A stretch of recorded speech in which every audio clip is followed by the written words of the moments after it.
चलिए बिस्मिल्लाहिर्रहमानिर्रहीम। और आप तमाम स्टूडेंट्स को आज की पहली class ICT Coyle awarding body level 3 award in fire safety में जो हमारी 2 से 3 क्लासेस होने वाली हैं उसकी पहली क्लास में आप तमाम को खुशामदीद कहता हूँ। मेरा नाम सलमान ताज है और इस्लामाबाद से आप मुझे सुन रहे हैं, ताज इंस्टीट्यूट ऑफ एचएससी के प्लेटफॉर्म से। और मुझे आप लोगों को ये कोर्स दिया गया है कि ये आप आगे स्कॉलरशिप प्रोग्राम में इसको इंस्ट्रक्ट करें। तो आप लोगों का भी बहुत बेहद शुक्रिया कि आप लोगों ने हमें ज्वाइन किया और अभी तक क्लासेस में आप रेगुलर रिएक्ट करते रहे और आज की पहली क्लास में आप शरीक हुए हैं। ठीक है, नोटेशन मैं ज़रा मिटा देता हूँ इसको।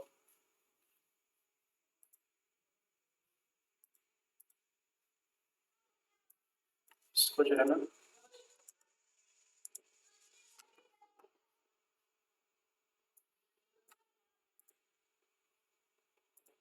चलिए मैंने डिसेबल कर दिया।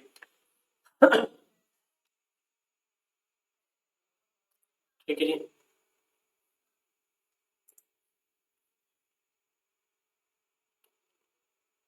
चलिए, तो ये सारी बात थी और आप लोग अपना अपना तारुफ भी कर लें। और मैं कुछ उसूल और ज़वाबित बता देता हूँ कि ये जो दोनों क्लासेस है इसमें अटेंडेंस 100% होनी चाहिए। इंशाल्लाह इस कोर्स के बाद आपको पेपर दिया जाएगा, 100 मार्क्स का पेपर होगा। इसका ओपन बुक पेपर होगा, गूगल से करें, अपने स्लाइड से करें। जो स्लाइड्स इंशाल्लाह आपको आफ्टर द क्लास मुहैया की जाएंगी और जो रिकॉर्डिंग आपको मुहैया की जाएगी, तो रिकॉर्डिंग है, गूगल है, जो स्लाइड है, नोट्स हैं, वहाँ से आप कर सकते हैं तैयारी। जो जो सी क्लास के अंदर मैं जो टिप्स एंड ट्रिक्स बताऊंगा, कुछ शॉर्ट्स नोटेशन, वो सारी आप लोगों ने नोट डाउन करनी है। और साथ साथ अगर आप लोग नोट्स क्रिएट कर सकते हैं तो नोट्स, तो ये आपका पेपर होगा। पेपर के बाद इंशाल्लाह आपका रिजल्ट जारी होगा। रिजल्ट के साथ फिर इंशाल्लाह आपको फीडबैक फॉर्म दिए जाएंगे और फिर इंशाल्लाह आपका अगर ये तमाम चीज़ों के ऊपर आप पूरा उतरते हैं, अटेंडेंस पेपर, तो आप लोगों को इंशाल्लाह फिर सर्टिफिकेट मिलेगा एट द एंड। अच्छा, 75% जो है आपको नंबर लेने होंगे। टेस्ट आसान होता है, इतना मुश्किल नहीं होता। जो भी आप सीखेंगे इंशाल्लाह उसी में से आएगा। और 75% हमारा होता है यहाँ पर क्राइटेरिया पास होने का। 75% से लेस वाला फेल समझा जाता है।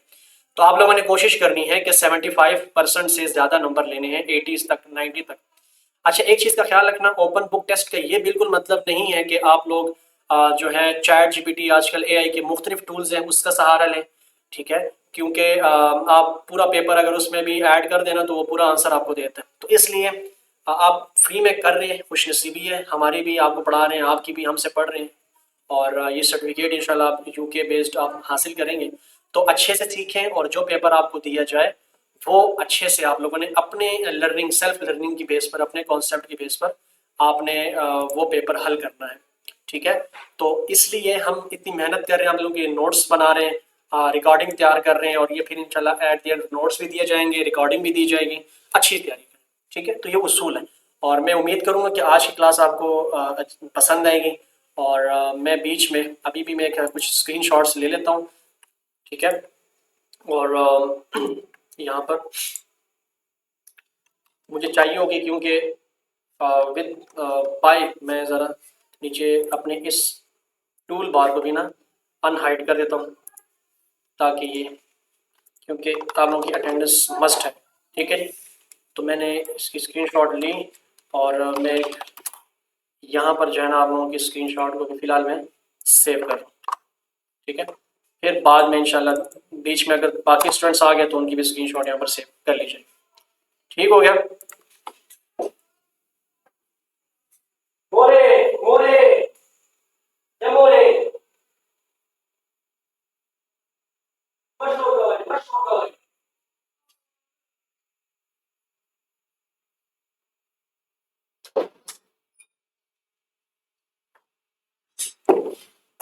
अच्छा जी, तो ये सारी सूरत हाल है और अब क्लास की जानी बढ़ते हैं।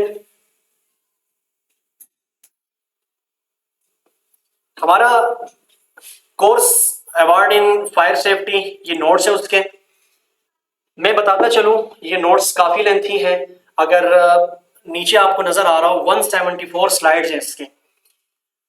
सारे का सारा थ्योरेटिकल है मगर है कॉन्सेप्चुअल, मतलब कॉन्सेप्ट्स बिठाने होते हैं, टेक्निकल चीजें हैं, सारी प्रैक्टिकल हैं मगर उनको थ्योरेटिकल टेक्निकल टर्म्स में पढ़ेंगे।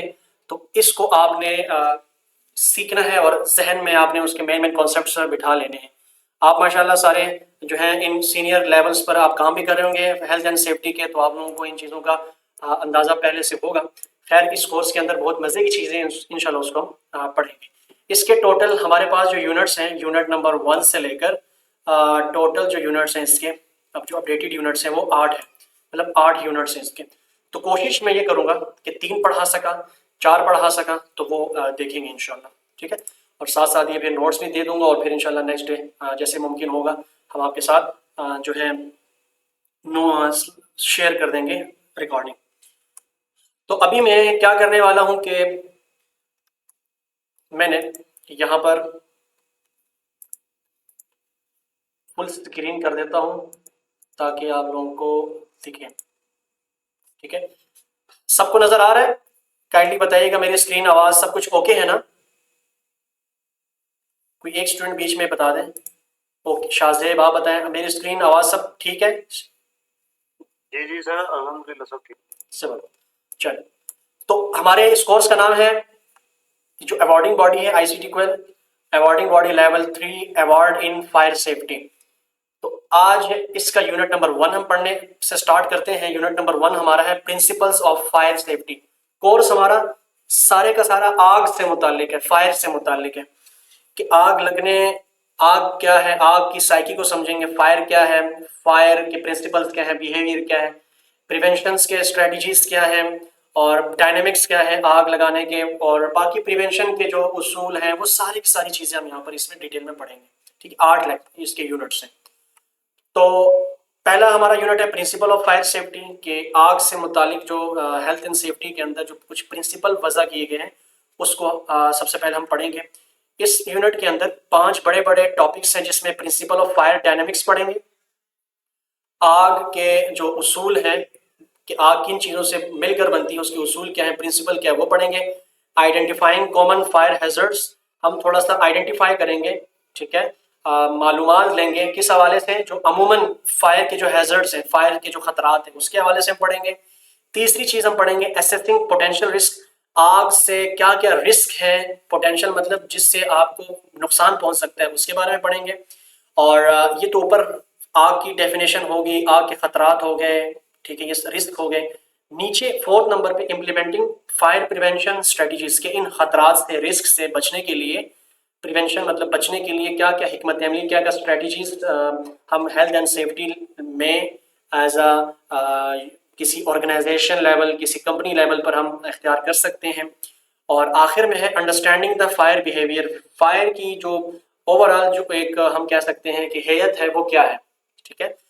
पहला हमारे पास आता है topic principle of fire dynamics, इसको हम स्टेप बाय स्टेप पढ़ेंगे। जहां पर जिस स्टूडेंट का जो इशू हो तो वो बीच में सवाल नहीं कर सकता क्योंकि कोर्स काफ़ी लेंथी है, तो इसलिए मैं तो चल पढ़ रहूँगा। हाँ, आप अगर बीच में अगर कोई इंपॉर्टेंट है तो आप मैसेज छोड़ दें, मैं मैसेज में देख लूँगा तो दोबारा रिवाइज कर लेंगे और एट द एंड हम 15-10 मिनट देख लेंगे इंशाल्लाह, सवालात ले लेंगे, ठीक है, फिर क्लास को एंड करेंगे। तुम्हारी क्लास तकरीबन 9 से स्टार्ट हुई तो 10:15-10:20 तक इंशाल्लाह जाएगी। तो प्रिंसिपल ऑफ फायर डायनेमिक्स, और मेरी स्पीड थोड़ी सी तेज़ होगी क्योंकि कोर्स कंटेंट लेंथी है, तो आपने फुल फोकस करके जो है ना इसको समझना है। पहले भी आता है fire principle of fire dynamics. Fire, आग, जो एक, ये तो आप यूँ कहेंगे कुदरती एक केमिकल रिएक्शन है आग, ठीक है। अल्लाह ताला का एक आपके शाहकार है कि आग की वजह से हम काफ़ी सारी चीज़ें जो है ना आज हम खाने पकाने ये सारी चीज़ें हम देख सकते हैं। आग सही भी है और कुछ लम्हात में सही भी नहीं होती। जैसे छुरी होती है, छुरी एक लम्हे के लिए पॉजिटिव भी है और नेगेटिव भी है। सेम लाइक इस प्रिंसिपल्स को हम समझेंगे कि फायर डायनेमिक्स कब खतरे में है, फायर डायनेमिक्स कब पॉजिटिव होती है, ये सारी चीज़ें। आग बनती किस तरह से है, आग जलती किस तरह से है, आग के अंदर कौन कौन से केमिकल्स हैं, उसको कहते हैं हम फायर ट्रायंगल, क्योंकि इसके अंदर एक ट्रायंगल है। एक तरफ एक डंडी जो है वो हीट की है, नीचे वाली हमवार डंडी जो है वो फ्यूल की है, और बाएं जानिब जो एक डंडी है वो कश है वो ऑक्सीजन की है। तो एक ट्रायंगल बन जाता है, ट्राइका, तीन चीजें आग के अंदर मिक्स होती हैं। एक है हीट, दूसरी चीज फ्यूल, तीसरी चीज ऑक्सीजन। ये नोट्स इसलिए मैं इंशाल्लाह आपको दूंगा ताकि आप रीड आउट कर सकें, ठीक है, रीडिंग कर सकें। बाकी मैं उर्दू में भी इसका तर्जुमा करता जाऊंगा, जहां पर मुझे इंग्लिश की जरूरत पड़ेगी पेश आएगी मैं वो बता दूंगा। जैसे फ्यूल, आग फ्यूल से मिलकर, हीट से मिलकर और ऑक्सीजन के मिलाप से जो है ना आग जलती है। अगर इन तीनों चीजों में से एक चीज भी आप खाइफ कर दें, हटा दें, या उसकी जो है क्वालिटी कम कर दें, तो आग ठंडी हो जाएगी, आग की वो तासीर नहीं रहेगी कि वो खाना पका सके या जला सके चीज़ों को। उसमें जो फ्यूल है ना, फ्यूल फ्यूल का मतलब होता है ईंधन, ठीक है। ईंधन ये कोई ऐसी चीज़ हो सकती है जो जल सकती हो, जिस तरह कपड़ा, वुड, गैसोलीन, गैस से बनी चीज़ें, ठोस माया गैस की शक्ल में जो चीज़ें होती हैं, प्रोपेन भी ठोस चीज़ों कहते हैं। इसमें काफ़ी चीज़ें केमिकल बेस्ड है, मतलब जिन्होंने केमिस्ट्री पढ़ी है बीएस लेवल पे और इंटर लेवल पे, स्कूल लेवल पर, तो वो इन चीज़ों को ज़रा समझ सकते हैं कि गैसोलीन, प्रोपेन ये क्या चीज़ है। मगर आम देसी अल्फाज में मैं समझा देता हूँ कि पेपर, कपड़ा, वुड, ठोस, ये गैसोलीन गैस, और ये प्रोपेन मायादार चीज़ें, पानी, लिक्विड वगैरह। तो कुछ चीज़ें जिस तरह पेट्रोल हो गया वगैरह, ये आग छिड़के तो आग पे छिड़के, या जो मिट्टी का तेल होता है वो आग पे छिड़के तो वो एकदम आग भड़क उठती है। तो ये तीनों चीज़ें जो हैं, ये सारी चीज़ें जो हैं, ये आग के लिए फ्यूल का काम करती है, ईंधन का काम करती है। इससे जो चीज़ें हैं ना, आग जो है ना मज़ीद, पेट्रोल हो गया, डीजल हो गया, गैस हो गया, कपड़ा हो गया, लकड़ी हो गई, ये इस्तेमाल है आग के अंदर, एक ये चीज़ शामिल होती है। दूसरी चीज़ आग के अंदर क्या चीज़ है? हीट। फायर ट्रायंगल के अंदर, फायर ट्रायंगल के अंदर दूसरी चीज़ क्या आती है? हीट। हीट का मतलब होता है हरारत, दर्जा हरारत, कि heat is a energy source needed to increase the temperature of the fuel. अगर आपने उस फ्यूल को भड़काना है, पेट्रोल को भड़काना है, मिट्टी के तेल को, कपड़े को, उसके ऊपर आग भड़कानी है, तो उसको थोड़ी सी आपको क्या देनी होगी? थोड़ी सी दर्जा हरारत देनी होगी, कोई स्पार्क देना होगा, ठीक है, कोई गरमाइश देनी होगी, रिएक्शन देना होगा, जिससे उस आग की जो है इंटेंसिटी में, मकदार में, ठीक है, बढ़ावा आएगा, ठीक है, उसको कहते हैं हीट। तो हीट कम कर दें, हरारत कम कर, जैसे चूल्हा हम कम कर दें, ज़्यादा कर दें, तो वो उसकी जो हीट कम हो जाती है, हीट की कैपेसिटी। सेम लाइक हीट, हरारत दूसरा हमारे पास अंसर है आग के जलने के अमल में। और तीसरी चीज़ जो आग के जलने के अमल में होती है, पाई जाती है, वो है oxygen. Oxygen in the air supports the chemical reactions that occur during a fire.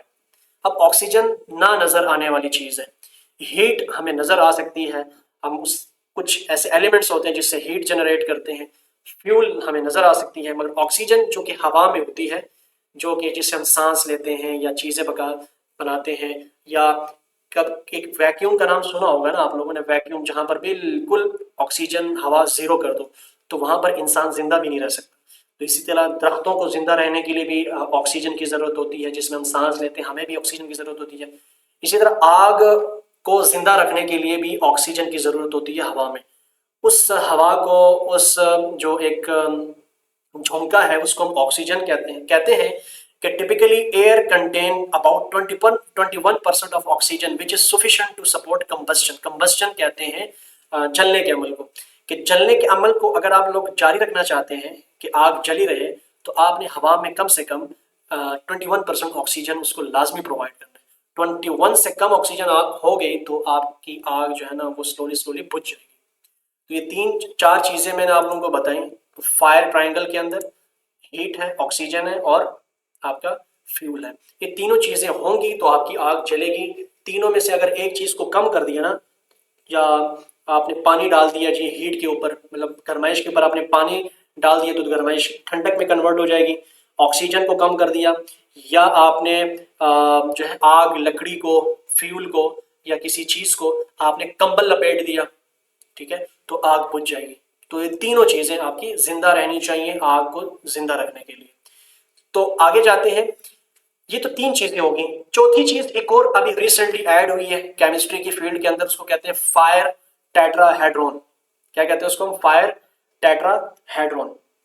ये फायर टेट्राहेड्रॉन क्या चीज है? ये चौथा जो है ना, एक किस्म का जदीद तस्वर इसके अंदर आया है, in addition to the fuel, heat and oxygen. देखिए साथ साथ, और एक नया कॉन्सेप्ट आया है केमिकल रिएक्शन के अंदर, जो आपका जो जलने का अमल है हीट का, ठीक है। आग के जलने का अमल। उसके अंदर चौथा अंसर क्या है, फायर टेट्राहेड्रॉन कहते हैं। ये एक चौथा हम इसको कह सकते हैं कि केमिकल रिएक्शन है एक किस्म का। और ये क्या होती है कि आग को मुसलसल जारी रखने के लिए, कि कंटिन्यू फ्यूल हो, ऑक्सीजन हो, और फिर भी ये चीज जनरेट, आग मुसलसल जलती रहे जलती रहे जलती रहे। कुछ ड्राई केमिकल पाउडर्स मिलते हैं आजकल मार्केट के अंदर, तो जिससे जो है ना आग मजीद बढ़ाई भी जा सकती है और कम भी की जा सकती है। आजकल बहुत सारे जदीद किस्म के जो है ना आपने देखे होंगे चूल्हे, हीटर शीटर, ये चीज़ें आई हुई हैं कि आप उसके ऊपर पाउडर फेंके तो आग बढ़ती है। पाउडर, कुछ ऐसे पाउडर है जो उसके ऊपर फेंके तो आग बुझ जाती है। तो ये एक जदीद तस्वर है आग के जलने के अमल में, उसको हम कहते हैं फायर टेट्राहेड्रॉन। तो ये क्या क्या लिखा हुआ है, this means that once the fire start it can generate enough heat to maintain the reaction as long as there is a fuel and oxygen. ठीक है, जब तक फ्यूल एंड ऑक्सीजन है तो इनफ मतलब ज्यादा से ज्यादा जो है ना ये फायर टेट्राहेड्रॉन जो है वो उसको, और ये खुद ब खुद दर्जा हरारत उसका इंक्रीज कर रहा होता है, कम कर रहा होता है, और ये हरारत इतनी होती है कि वो मजीद ईंधन को भी जला सकती है और आग को जिंदा रख सकती है। हत्ता कि शर्त ये होना कि ऑक्सीजन और जो ईंधन है वो हो। तो ये चौथा जो रिएक्शन है ये उस आग को मजीद बढ़ाएगी, कम करेगी, कभी बढ़ाएगी, तो उसको बुझने नहीं देगी। तो ये होती है इसके अंदर चौथा फायर टेट्राहेड्रॉन। आगे बढ़े तो हमारे पास इसका दूसरा पार्ट आता है यूनिट 1 का, जिसके अंदर हम कह रहे हैं कि identifying common fire hazards. Hazards कहते हैं खदशात को, खतरात को आम उर्दू में। फायर मतलब आग के क्या खतरात हैं, खदशात हैं जिससे आग मतलब लग सकती है। आपने अक्सर देखा होगा शॉर्ट सर्किट, ये वो शॉर्ट सर्किट हो गया, वो हो गया, ठीक है, कंप्यूटर की आईसी जल गई है, ये हो गया जी, सर के नीचे जो है ना मोबाइल आ गया तो वो फट गया मोबाइल, ये आग लग गई। तो इस तरह की बहुत सारी चीज़ें आप लोगों ने डेली लाइफ में सुनी होंगी, है ना। तो इसमें इलेक्ट्रिकल हैजर्ड्स में कौन कौन सी सबसे पहली चीज़ आ रही है, ओवरलोडेड सर्किट्स। इसका मतलब ये होता है कि आपने अक्सर, अभी पाकिस्तान में हम हैं तो पाकिस्तान की मिसाल ले लेते हैं। यहाँ पर आपने देखा होगा अंदरून लाहौर, अंदरून पिंडी में कितनी तारें लटक रही होती हैं एक खंभे के ऊपर, और एक घर से के ऊपर से कितनी तारें गई होती हैं, कमरों के दरवाजों के ऊपर से कितनी तारें जा रही होती हैं, घरों के दरवाजों के ऊपर से कितनी, मतलब एक गुच्छा सा बना होता है तारों का, मीटर्स का, सर्किट्स का। तो कहते हैं कि व्हेन टू मेनी एप्लियंसेस और devices draw power from a single outlet, कहते हैं कि एक ही एक्सटेंशन बोर्ड है और इसके अंदर आपने 10 मोबाइल चार्ज पे लगाए हुए एक ही एक्सटेंशन बोर्ड से, तो वहां से वो एक पोटेंशियल रखता है, वो एक पोटेंशियल रखता है कि वहां से आग लगे। ठीक है, एक ये खतरा है आग लगने का जो आपको तस्वीर में नजर आ रहा है, ठीक है, सामने नजर आ रहा है कि खतरे खतरे है ना। तो दूसरी है फॉल्टी वायरिंग। दूसरा हमारे पास क्या होता है कि all damage improperly installed wiring, के बारिश हो रही है, कोई नंगी तार आपको नजर आ रही है, ये तार जोड़ी है मगर सही से उसका ज्वाइंट लगाया नहीं है, और इलेक्ट्रिशियन ने वायरिंग की है मगर जान छुड़ाई है, टरखाने वाला काम किया है। तो आपको पता होगा कि चलो अभी तो काम चल रहा है मगर मुस्तकबिल में इससे आग लग सकती है, कोई बच्चा जो है ना इसकी जद में आ सकता है। तो इसको कहते हैं फॉल्टी वायरिंग, ये एक आग का खतरा है। फिर इलेक्ट्रिकल इक्विपमेंट, जो बिजली के आलात हैं उससे आपको जो है आग लग सकती है। आप, ठीक है, घर को, आपको अल्लाह ना करे, ठीक है, किसी चीज़ को। Devices that malfunctions are on used improperly, मिसाल के तौर पर एक होता है फंक्शनैलेबल और एक होता है मल कि जो मतलब space heaters left unattended can be a source of ignition. आप जो है ना गैस के जो हीटर हैं खुले छोड़ देते हैं और इम्प्रॉपरली चीज़ों का ध्यान नहीं देते हैं, ठीक है, सारी रात जो है ना इलेक्ट्रिकल हीटर कमरे में जो है ना लगा रहता है, कोई आग भड़काए, कोई माचिस की तीली भी भड़काए तो वहाँ पर आग लग जाती है। तो इसको कहते हैं इलेक्ट्रिकल इक्विपमेंट्स, ठीक है। तो इसलिए तो डॉक्टर लोग ज़्यादा इज्तनाब करते हैं कि आजकल जो कॉन्सेप्ट आए ना इलेक्ट्रिकल हीटर्स के, ये हीटर वो हीटर, तो इलेक्ट्रिकल की चीज़ों से थोड़ा सा इज्तनाब करें। फिर हमारे पास आइडेंटिफाइंग कॉमन हैजर्ड्स में आगे जाएं तो हमारे पास पहले क्या था, इलेक्ट्रिकल हैजर्ड्स की 3 मिसालें थी, overloaded circuit, faulty wiring, electrical equipment. हमारे पास आगे आते हैं फ्लेमेबल लिक्विड और गैस, मतलब जो फ्लेमेबल जो कि आग लगाई जा सकती है कोई लिक्विड से गैस से, उसमें कौन कौन सी चीज़ें आती हैं, स्टोरेज और हैंडलिंग। देखो स्टोरेज में क्या आती है कि improper storage of flammable liquid and gases. आपने अक्सर देखे होंगे हमारी लोकल देसी मार्केट में जो सिलेंडरों का काम करते हैं, गैस सिलेंडर का, जो घर में हम चूल्हा जलाते हैं जिससे, आपने उनके देखे होंगे जो उनके स्टोर रूम होते हैं वहाँ पर सिलेंडर ही सिलेंडर जो है ना आप पड़े होते हैं। और आप अक्सर अब अखबारों में ये सुनते हैं, फेसबुक पर देखते हैं कि सिलेंडर फटने की वजह से दुकान में आग लगी। और इतने बंदे जल गए, ये हो गया वो हो गया, या किसी मार्केट में आग लग जाती है, करोड़ों का नुकसान हो जाता है।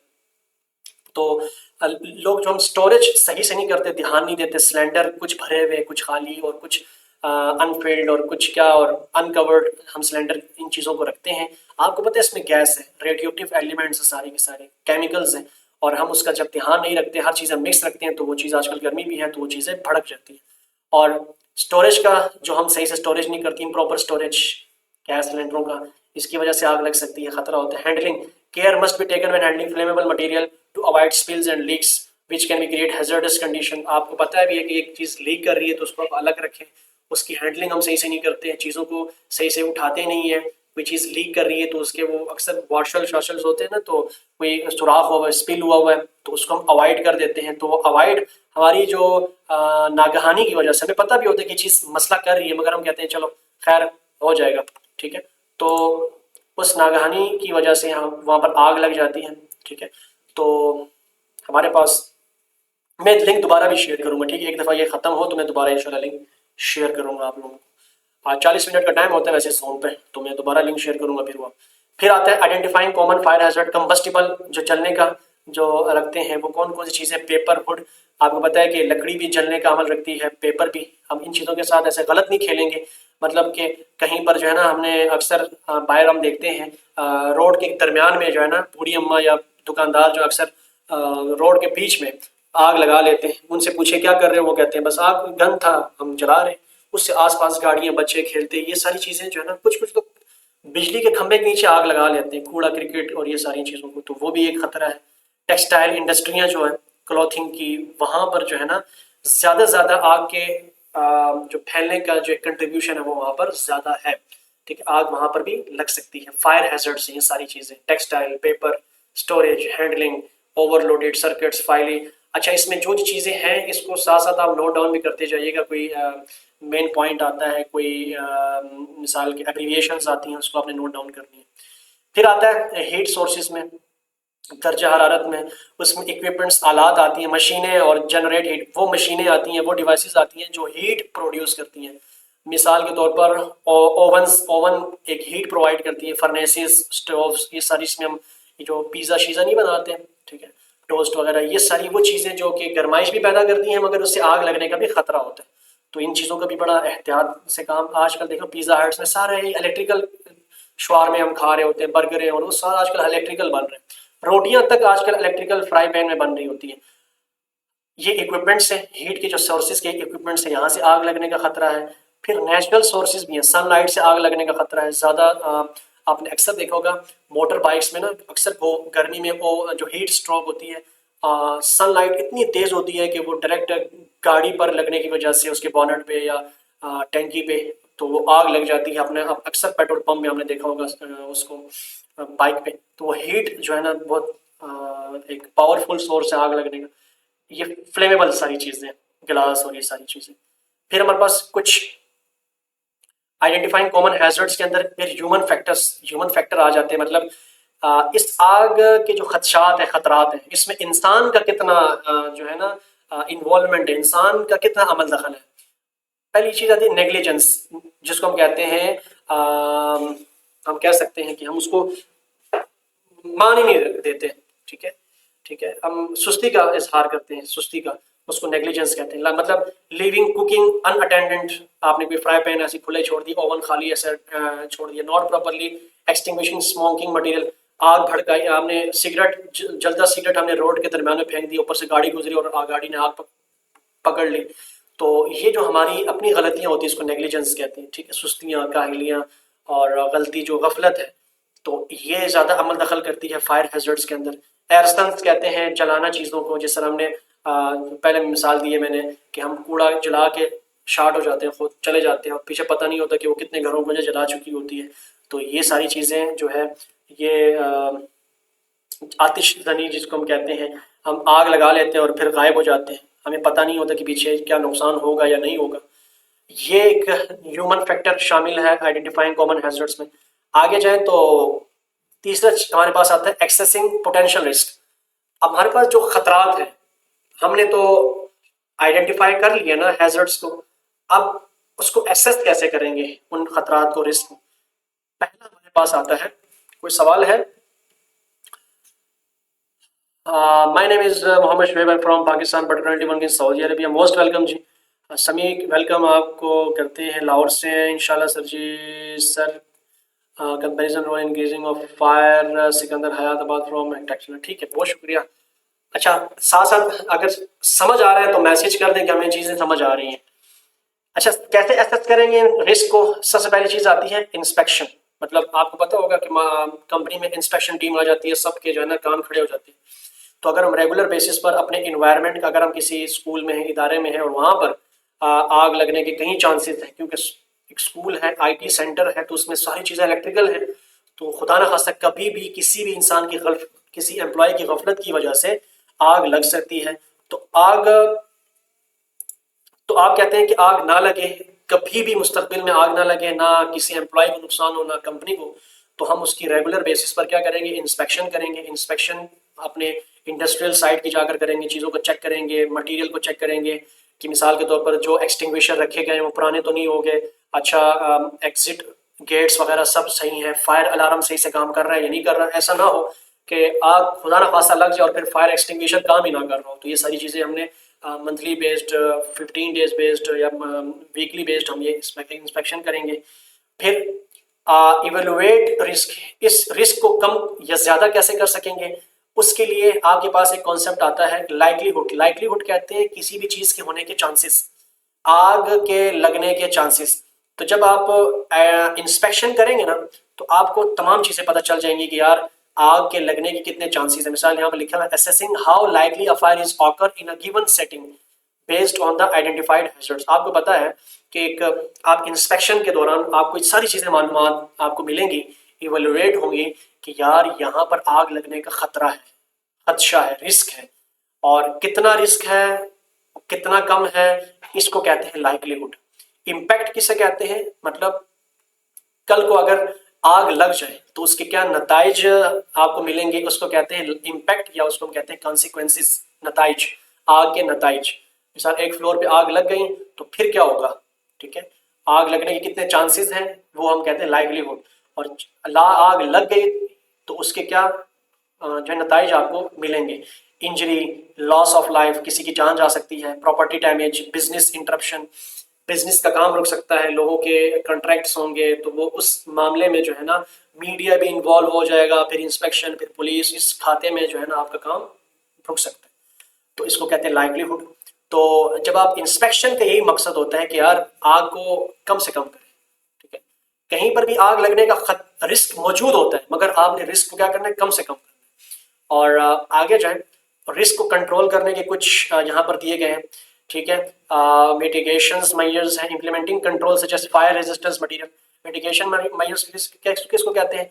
कि देखो आग को आप उसके खदशे को ख़त्म नहीं कर सकते, मगर कम तो कर सकते हो। कम कैसे करेंगे? कुछ मिटिगेशन जो मेजर्स करके, कैसे कि ऑटोमेटिक स्प्रिंकल सिस्टम्स बनाएं, फायर डोर्स बनाएं, फायर एग्जिट डोर्स बनाएं, इमरजेंसी डोर्स बनाएं, फायर अलार्म इम्प्लीमेंट करें, ठीक है जी। और फायर एक्सटिंग्विशर्स रखें जो है कंपनियों में, ताकि आप कल को अगर रिस्क की वजह से आग लग भी जाती है तो आप उसको कम कर सकते हो, आग को फौरन उस पर काबू पा सकते हैं। इमरजेंसी प्रिपेयर्डनेस, आप अपने developing and practising fire evacuation plans, ensuring easy access to fire extinguisher. आप अपने एम्प्लॉय को जो है ना उनको प्रिपेयर कर सकते हैं कि आग जब लग जाए तो उस वक्त आपने क्या करना है, कैसे फायर एक्सटिंग्विशर को चलाना है, फायर सेफ्टी को कैसे आपने यकीनी बनाना है। तो ये रिस्क कंट्रोल में आता है। फिर फोर्थ स्टेप पे हमारे पास आता है इम्प्लीमेंटिंग फायर प्रिवेंशन स्ट्रेटेजीज, कि आपने अपनी कंपनी में कैसे इंप्लीमेंट करनी है कि आग से कैसे बचा जा सके, उसकी क्या हिकमत अमली होगी आपके पास। हिकमत अमली यही है कि कोई पहले से जो है ना ट्रेनर नहीं होता, उसको आग बुझाने का पता भी नहीं होता। घर में सिलेंडर पे आग लग जाना, वो बस बाहर भाग जाता है घर से, ठीक है जी। तो उसके डिफरेंट, कुछ लोग आप देखोगे वो कंबल लपेट लेते हैं तो सिलेंडर की आग बुझ जाती है। तो आपने क्या करना है, अपने जितने भी एम्प्लॉय होंगे उनको तालीम देनी है, ट्रेनिंग देनी है, किस हवाले से आग लग जाए तो क्या करना है, आग कैसे लगेगी, क्या खतरा है, आग को बुझाना कैसे है, बाकी वर्करों को कैसे आपने काबू करना है, ये सारी चीज़ें। अवेयरनेस प्रोग्राम, आग के बारे में रोज़ाना के हिसाब से आपने ट्रेनिंग सेशंस लेने एम्प्लॉय के, ताकि वो अंडरस्टैंड कर सकें कि आग के क्या क्या रिस्क हैं और प्रिवेंशन मेजर्स हैं।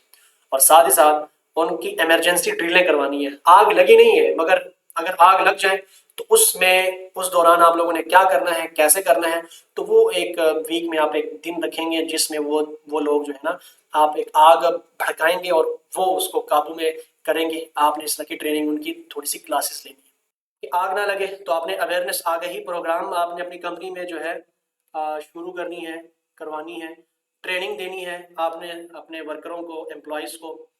फिर साथ साथ आपने, यहाँ पर आता है हाउस कीपिंग, क्लटर रिडक्शन, मतलब keeping areas free of excess clutter that can act as a fuel. आपने वो जगह जो है ना खाली रखनी है, जिस तरह आपको पता है ना स्टोर रूम या डेटा सेंटर्स होते हैं वो बिल्कुल खाली खाली पड़ी होती हैं, ऐसा उधर सिर्फ एक कैबिन बना होता है और वहाँ पर जो है वहाँ पर ज़्यादा जो है ना, वो क्या कहते हैं जिसको, रश नहीं मचानी, उसको कहते हैं क्लटर।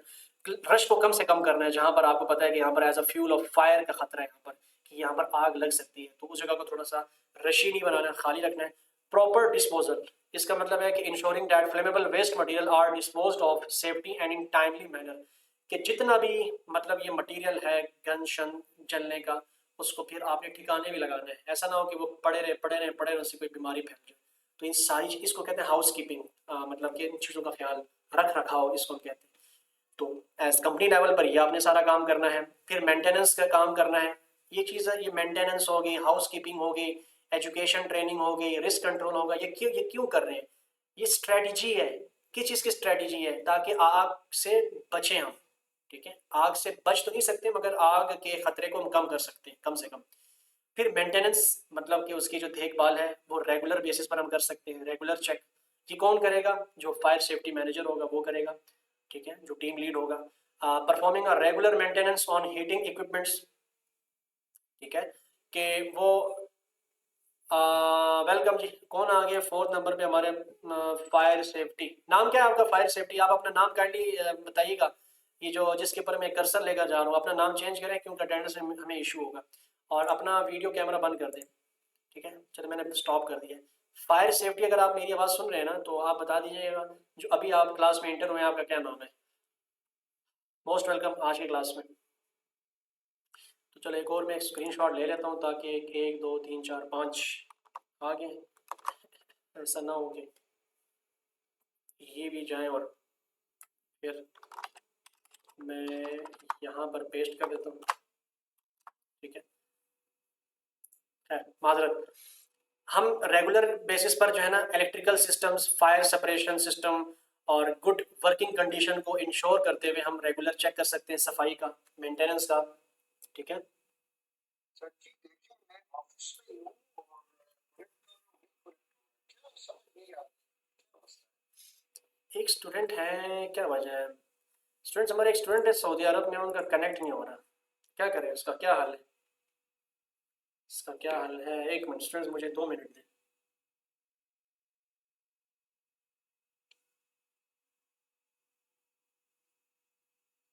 सर वीपीएन लगाएं शायद वो ये समझ सऊदी ना अरब, आए। ये सऊदी अरब में जूम का क्या इशू है? सर वीपीएन लगा के व्हाट्सएप वगैरह भी देते हैं ना उधर, तो आप ऐसा करें, किधर थे, यहाँ थे, चलें बिस्मिल्लाह। तो मेंटेनेंस, रेगुलर चेक और इमीडिएट रिपेयर्स, मतलब जिस तरह हमारी गाड़ी ख़राब होती है ना, गाड़ी में काम शाम आ जाते हैं तो हम डायरेक्ट उस काम को जो है ना आगे ले जाते हैं, उसमें काम मज़ीद बढ़ाते नहीं हैं कि कल कर लूँगा, परसों कर लूँगा, उसी वक्त उसको इमीडिएट रिपेयर कर लेते हैं। ऐसे ही कंपनी भी हमारा घर है जहाँ पर हम काम करते हैं, वहाँ पर हमारी ज़िंदगी औरों की ज़िंदगी जुड़ी होती है। तो वहाँ पर हम क्या करते हैं कि promptly addressing any identified issue, कोई भी इशू हो फ़ौरन हम अपनी जो आगे रिपेयरिंग टीम है, इलेक्ट्रीशियन है, प्लम्बर है, उनसे हम रब्ता करते हैं, जो उसको एक्सेस करेंगे और उसको मेंटेन करके चले जाएंगे, ठीक है। हम गफलत नहीं बरतनी, उससे फिर क्या होगा कि कोई ना कोई खतरा लाहिक होता है। अच्छा, ये सारी चीज़ें मेंटेनेंस के हवाले से है कि फायर की के खतरे को प्रिवेंट कर सके, फायर से बचा जा सके, उसकी हिकमत अमली है। उसकी एक हिकमत अमली मेंटेनेंस करना है, उसकी एक हिकमत अमली है हाउस कीपिंग। अच्छा, जो हम तो ये बीच में सारा पढ़ चुके हैं ना, जिन्होंने अभी जैसे कामरान मंजूर अभी बीच में आए हैं, तो इन्होंने जो मिस किया इंशाल्लाह नेक्स्ट डे जो कल तक इंशाल्लाह हम अपलोड कर लेंगे सुबह तक, ठीक है, दिन 12 बजे तक पाकिस्तानी टाइम के मुताबिक। तो आप फिर जो है रिकॉर्डिंग सुन लीजिएगा, मगर सुननी लाजमी है क्योंकि फिर आपका पेपर इसी पर बेस्ड करता है, अटेंडेंस भी लाजमी है, ठीक हो गया जी। तो एक तो ये चीज़ होगी। फिर साथ में आगे जाएं तो हमारे पास क्या आता है, fire suppression system. Fire suppression system के फायर को जो हम कम से कम बुझा सकते हैं, उसमें क्या क्या चीज़ें शामिल होती हैं। फायर एक्सटिंग्विशर शामिल है। अब आपको पता है कि फायर एक्सटिंग्विशर के क्या क्या काम है। वो जो एक हमारे पास गन टाइप का होता है, एक सिलेंडर, और उस सिलेंडर के थ्रू हम क्या करते हैं, आग बुझाते हैं। उसके अंदर पाउडर होता है, और वो ensuring that fire extinguisher are available. ऐसा आपने यकीन दहानी करानी है कि आपकी आपकी कंपनी में फ्लोर में, हर फ्लोर में फायर एक्सटिंग्विशर लगे होने चाहिए मेरे ख्याल से। ठीक है, फायर एक्सटिंग्विशर मौजूद हो, और उसको इस्तेमाल भी करना आना चाहिए लोगों को। Employ should be trained on how to use them effectively. और सिर्फ इस्तेमाल ना हो, पढ़े ना हो, आपके वर्करों को इसका इस्तेमाल भी आना चाहिए। फिर sprinkler system, installing automatic sprinkler systems in building to help control extinguish fires before they spread. एक हमारे पास एक बुझाने वाले इस तरह के स्प्रिंकल्स होते हैं, वो एक उसके अंदर हवा होती है जिसके थ्रू आप जब वो करते हैं, स्प्रिंकल्स करते हैं, छिड़कते हैं, तो उससे जो है ना आग की तासीर खत्म हो जाती है। उसको हम इम्प्लीमेंट कर सकते हैं। फायर अलार्म्स लगा सकते हैं आग के खतरे को अवेयर कराने के लिए कि आग लग चुकी है। तो ये सारी चीज़ें हमारे पास क्या है, आग के खतरे को कम से कम कर सकती है। आग से बच, अभी मिसाल फायर अलार्म लगा नहीं है, जैसे आप फायर अलार्म ऑन करेंगे तो सारे के सारे जो है ना आपका स्टाफ, आपके एम्प्लॉय बाहर निकल जाएंगे उस फ्लोर से, तो उनकी जिंदगियां बच सकती हैं। फ्लायर अलार्म उस वक्त काम ही नहीं कर रहा, और जब तक हम पहुंचेंगे उनको आगाह करने के लिए, तब तक वो आग की जद में आ चुके होंगे। ठीक है जी। और फ्यूल टाइप, अब हमारे पास लास्ट में आता है इसका जो यूनिट नंबर 1 का जो टॉपिक है, understanding the fire behaviour. Fuel type combustible material, पहले इसको बात कर चुके हैं कि वो मटेरियल्स जो कि फायर की बिहेवियर में कौन कौन सी चीज़ें शामिल हैं, फ्यूल टाइप की चीज़ें शामिल हैं।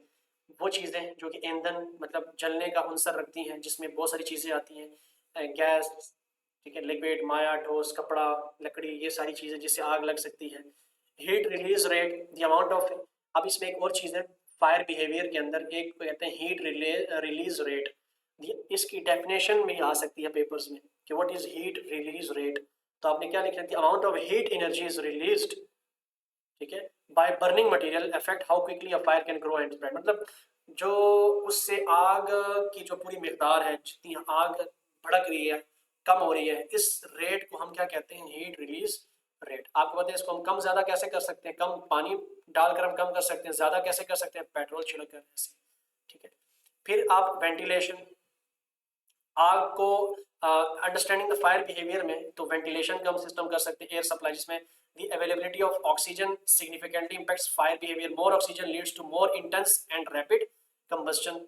ठीक है, एयर सप्लाई अगर ज्यादा है उस जगह पर, अवेलेबिलिटी ऑफ ऑक्सीजन ज्यादा है, तो आप क्या करेंगे कि वहां पर आग की तासीर ज्यादा होगी, कम है तो वहां पर कम होगी।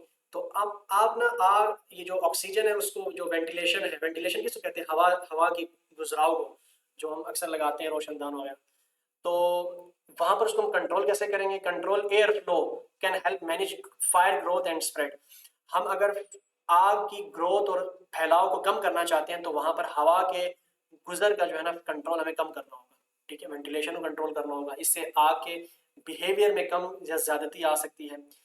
फिर टोपोग्राफी एंड वेदर, आग के बिहेवियर के अंदर एक और चीज भी शामिल है, विंड, हवा, जो आंधी होती है। Wind can carry flames, एम्बर्स and heat spreading fire more rapidly. मतलब हवा से भी आग आगे ट्रेवल कर सकती है। जैसे जंगल में आग लगती है, और जंगल में आग जो है इतनी फैल जाती है कि फिर उसको बुझाना मुश्किल होता है, वो वहां पर हवा की वजह से। फिर ह्यूमिडिटी, नमी, लो humidity levels can dry out fuels. ठीक है, जो हवा में नमी शमी होती है उसका भी ज़्यादातर इसके अंदर इग्निशन, भड़काव का, बर्निंग का, जलने का वो अमल शामिल होता है। आग में ह्यूमिडिटी भी शामिल है आग के बिहेवियर में। फिर आता है टेरेंस, मतलब स्लोप और वादियाँ। मतलब ये ऊपर आप तस्वीर में देख रहे होंगे यहाँ पर, कि अगर आग की डायरेक्शन ऊपर से नीचे की तरफ है तो उसका जो स्लोप है वो मैक्सिमम है, और वहाँ पर आग ज़्यादा तेज़ी से फैलेगी नीचे की तरफ। ठीक है, नीचे गांव देहात और जंगलात को भी, दरख्तों को भी जद में ला सकती है। ठीक है। फिर फायर डायनेमिक्स आते हैं, स्टेजेस ऑफ फायर, मतलब जो पहले भी पढ़े कि understanding the stages of fire helps in predicting the it's behaviour and implementing appropriate response strategies. हमें पता होना चाहिए कि फायर जो है ना कि कौन कौन से स्टेजेस हैं, जो हमने भी डिस्कस किए कि ऑक्सीजन से और फ्यूल से, और इन चीज़ों का अगर हमें पता होगा तो हम वहाँ पर काबू पा सकते हैं। ठीक है। कि किस चीज़ की कमी मतलब हीट को कम कैसे करेंगे ये आपको पता होना चाहिए। फ्यूल ऑक्सीजन हवा का रास्ता आपको थोड़ा वहाँ पर रोक देंगे तो आग के खतरे को आप कम कर सकते हैं। फिर आते इग्निशन, जो जलने का अमल है उसके क्या क्या स्टेजेस हैं। The fire starts and it's typically small, simple लिखा हुआ है कि जो आग जलती है वो चिंगारी से जलती है। और फिर आपको पता है कि एक चिंगारी जो है ना as a initial fuel source के तौर पर एक चिंगारी से जो चिंगारी होती है वो भड़कती है और पूरी आग फिर वो बन जाती है। तो ये चीज़ होती है आग के फायर बिहेवियर के अंदर। फिर इसके बहुत सारे जो है ना ये आखिरी टॉप स्लाइड है यूनिट नंबर 1 का, उसमें क्या है कि ग्रोथ स्टेज कि आग की जो फैलाव है उसके क्या क्या स्टेज है। हमने पहले पढ़ा कि अगर मोर फ्यूल है तो फायर ज़्यादा ग्रो करेगा, कम है तो फायर कम करेगा। ठीक है। फुली डेवलप्ड स्टेजेस में क्या है, the fire is at peak intensity with maximum heat release and fuel consumption. आग का अगर मुसर्रफ फायर बहुत ज़्यादा है, पीक इंटेंसिटी पे है, तो वहाँ पर आग की तासीर ज़्यादा होगी। ये पहली चीज़ें पढ़ चुकी। डिके स्टेज क्या कहते हैं, डिके कहते हैं बुझने को। The fire begins to when as available fuel is consumed and heat production decreases. का मतलब ये है कि जब तक डिके मतलब कब कब तक आग ख़त्म हो जाएगी, तब तक जब तक उसको फ्यूल मैसर है। जब तक वो फ्यूल उसके अंदर ख़त्म, जिस तरह वो पहले मोमबत्ती होती थी, जब तक उसके अंदर वो फ्यूल है मोमबत्ती का तो मोमबत्ती जलती रहेगी, फ्यूल ख़त्म तो मोमबत्ती की वो जो दर्जा हरारत है वो ख़त्म। तो ये हमारा यूनिट नंबर 1 था जो कि हमने डिटेल में यहाँ पर स्लाइड नंबर 1 से लेकर आप लोग नीचे देख रहे होंगे कि ये हमारा 23 स्लाइडों तक जो है ना ये हमारा यूनिट नंबर 1 था।